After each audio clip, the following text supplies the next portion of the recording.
Choices, chances, and consequences. The decisions that you make or don't make, they're gonna affect your future.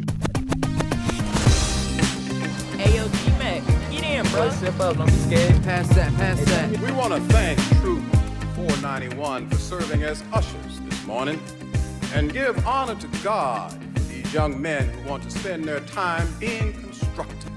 Far too many of our young people are out there doing the wrong thing, out there on the streets, committing crimes and doing drugs. What you doing back there? I'm gonna sign you up for the Scouts. I don't want to be no stupid scout. Welcome to Troop 491's annual open house. Attention. Scouts, that's a good thing, right? Why are you thinking about quitting? Bulldog Patrol. Screaming Eagles. I'm just trying to keep my reputation. You know what I mean? Yeah, I can dig it. Did they see your face? Yeah, What did your mom say? I didn't tell her. I'm inquiring about a murder that took place at the basketball court a few weeks ago. You know anything about that? Tell me what you saw. I saw the whole thing and I didn't do a thing. What are your choices, son? Why you hang with those lames? If you speak up, Some things meant to be kept quiet, you feel me? chances are you'll be putting your mother and yourself in harm's way. But if you keep quiet, Snitches get stitches and wind up in ditches. you might be left alone. If we ain't friends, Maybe, then you know what it is. maybe not.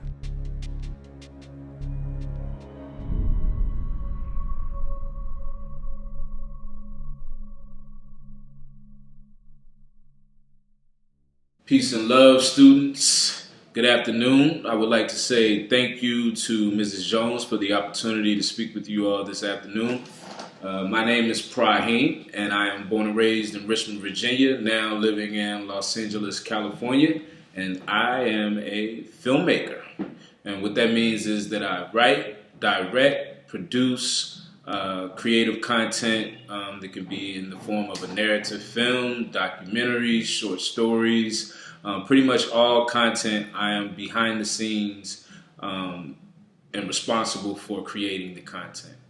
So if you're familiar with Tyler Perry, Spike Lee, or Quentin Tarantino, that's essentially what I do. I would have to say yes, filmmaking requires a lot of travel. For instance, my film, Troop 491, The Adventures of the Muddy Lions, in just the planning pre-production phase, we had to drive all around the city and various cities surrounding Richmond just to find all of our 22 locations that we needed for the film.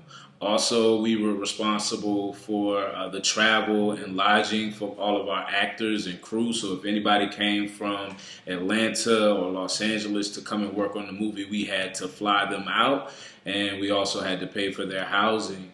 Also, just to get the equipment when you're working on an independent film, you're trying to save money, so you'll buy things from different places. So we had to go to North Carolina to get some of our film equipment, and then also go down to Virginia Beach to pick up our camera.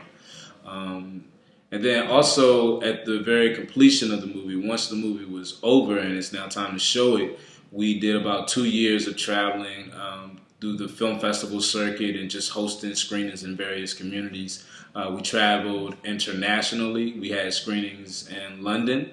We had screenings in Trinidad and Tobago. I believe we screened in Los Angeles, San Francisco. We screened in Atlanta, Georgia. We screened in Richmond, Virginia. We screened in Baltimore, Maryland, Washington, D.C., St. Louis, Maryland, Birmingham, Alabama, Tucson, Arizona, and like many cities in the Virginia and surrounding areas. So we screened this film and traveled all across this country, trying to, share this film with the world. Okay, what I would say is the most challenging part about filmmaking is managing everybody's personalities. And so when you're the director or the leader of a company or organization, or let's say a specific film, then it's my job to try to get the best out of everybody. And you have to really know how to, manage people. What gets the best out of one person may not be necessarily what's going to get the best out of the next person.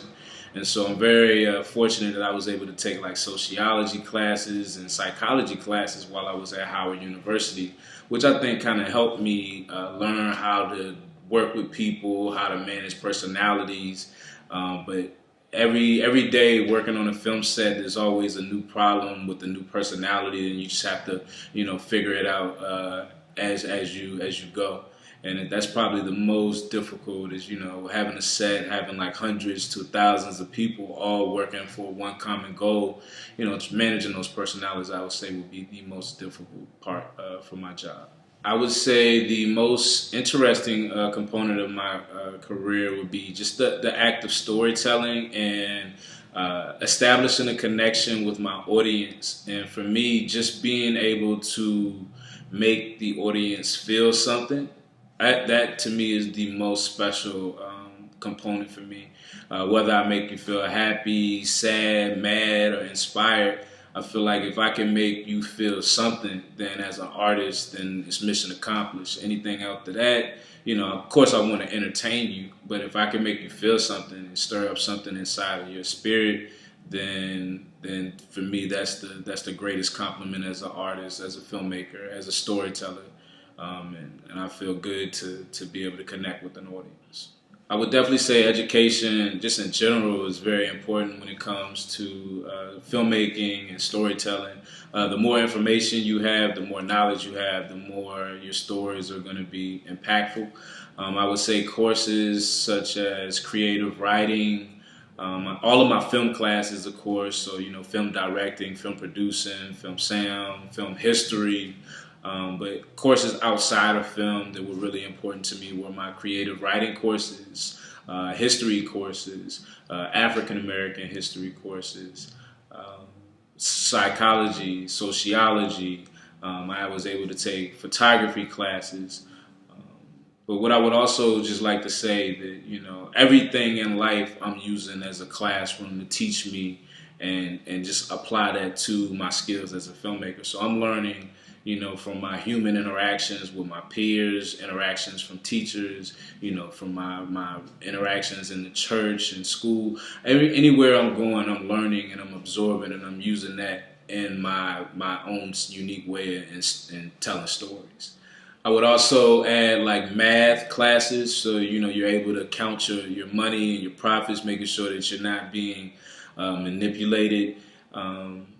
Okay, so as far as hours go to work, I actually work a full-time job in sales. So that's 40 hours a week plus that's 5 days a week, 8-hour shifts. And then when I get off of work, I'll probably do 2 to 4, maybe 6 hours of working on my craft and on my film, on my scripts, or if I have any other projects that are in the work.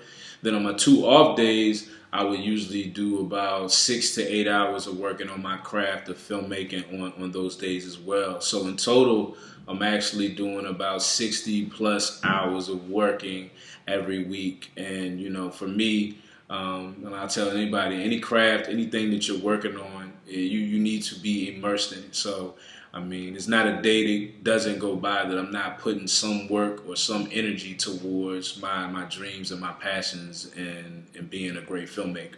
And so whatever it is that you guys are doing, if you're not dedicating at least 25 minutes to an hour to it every day, then you really don't love it. Because I know, if you're playing basketball, football, you got a ball in your hand and, you're working that craft. So whatever it is that you want to do, you got to work your craft. You got to work your craft and be immersed in whatever it is. So yes, I would say my job heavily involves working with other people. The initial phase of me just writing, that is probably the only time that I'm not working with anybody else. So just while we're here and we're talking about filmmaking as a craft, let me just break down the 5 phases of filmmaking. And so you have your first phase is going to be development, which is like your writing, your editing, and finalizing the script process till it's smooth and ready to go into production. Your next phase is going to be pre-production, where you're doing all of your planning.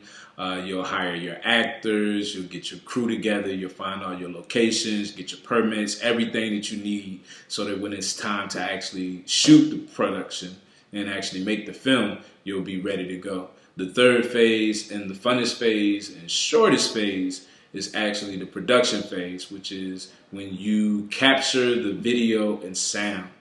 And that's pretty much all that is. The fourth phase is going to be post-production, and that is when you edit the video and sound. You put those two together, you edit it together, and you create your final product. And then the fifth and final phase is going to be distribution. And so that is distribution and exhibition, and that's when you screen the film for the masses. And so very, very early on, like I said, only when I'm writing out my initial ideas is when I'm doing something by myself. But in the editing process of just the script, I'm sending it out to 10, 15 different friends that I trust. I'm getting feedback from them. I'll take some of their feedback. I may leave some of their feedback, but I'll edit my script maybe 10, 15 different times with those notes, with those ideas, with those thoughts. And then moving forward into that next phase, that's when I bring in a team of people together, producers, production designers, all the, maybe key level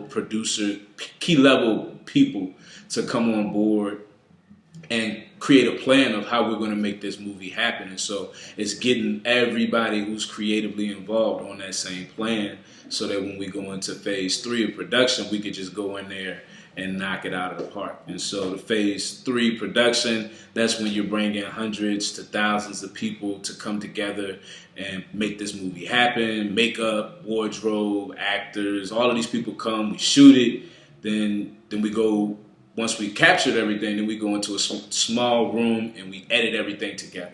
And so that's me and one editor, but then we're going to go with another person and work on the sound. Then I'll go to another person and I'll go and find like musicians who can provide like real music. And then I may have to go get a score.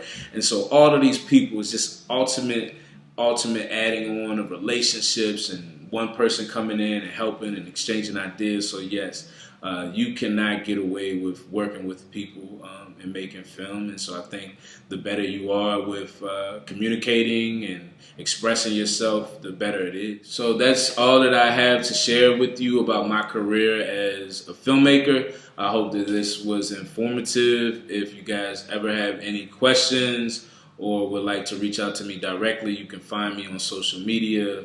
Praheme. I love talking to young people and just sharing what it is that I do.